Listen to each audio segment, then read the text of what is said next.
Hello बच्चों, आइए प्रश्न को पढ़ते हैं। प्रश्न यह है, a माइनस 2b की संपूर्ण घात 12 के प्रसार में a की घात 5 b की घात 7 का गुणांक ज्ञात कीजिए। आइए सर्वप्रथम प्रश्न की मुख्य अवधारणा को जान लेते हैं। मुख्य अवधारणा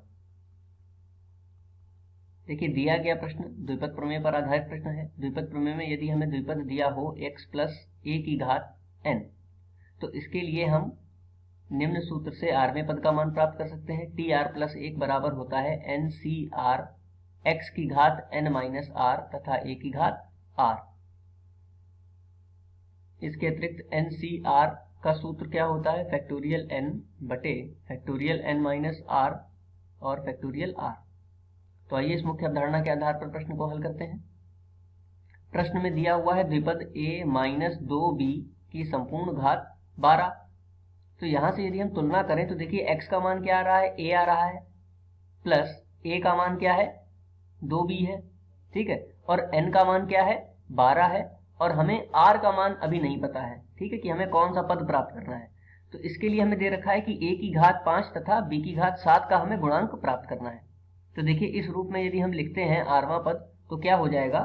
टी आर प्लस एकवां पद होगा, n का मान है 12, सी आर, x की जगह है a, तो a की घात कितनी हो जाएगी? 12 माइनस r। और a की जगह पे कितना है? माइनस 2b है, तो माइनस 2b की घात कितनी हो जाएगी? r। अब देखिए, क्योंकि हमें मान प्राप्त करना है किसका? a की घात 5। अगर यदि हम मान लें कि a की घात 5 तथा b की घात 7 का गुणांक कितना है? c है, ठीक है, तो इसको इसके बराबर में लिख सकते हैं। अब यदि हम घातांकों की तुलना करें तो यहाँ पर देखिए, a की घात कितनी आ रही है? यहाँ पर 5, और b की घात कितनी आ रही है? 7। तो या तो a या फिर b की घात की हम तुलना कर देते हैं। तो यहाँ पर a की घात कितनी है? 12 माइनस आर, तो लिख लेंगे 12 माइनस आर बराबर a की घात 5 कितनी है? यहाँ पर 5 है, तो यहाँ से हम r का मान प्राप्त कर सकते हैं। r का मान कितना हो जाएगा? 12 माइनस 5, यानी कि r का मान हो जाएगा 7, ठीक है। तो r बराबर 7 के लिए हमें a की घात 5 तथा b की घात 7 का गुणांक प्राप्त हो जाएगा।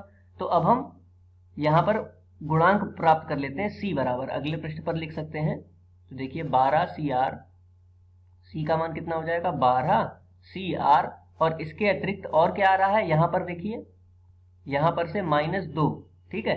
तो क्योंकि r की घात हो गई है अब 7, मतलब r का मान हमें 7 प्राप्त हो गया ना, तो -2 की घात कितनी हो जाएगी? 7 हो जाएगी। तो यहाँ पे लिख सकते हैं माइनस गुणा में -2 की घात 7, ठीक है। और r का मान भी यहाँ पे 7 प्राप्त हो चुका है, तो यहाँ पर भी r का मान रख देंगे 7। तो इस प्रकार हमें a की घात 5 और b की घात 7 का गुणांक जो हमें प्राप्त करना था वह कितना आ जाएगा?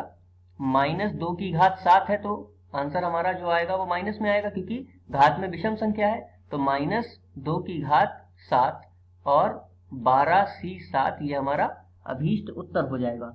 तो मुख्य अवधारणा के आधार पर ये दिए गए प्रश्न का उपयुक्त उत्तर है। आशा करते हैं आपको समझ में आया होगा। धन्यवाद।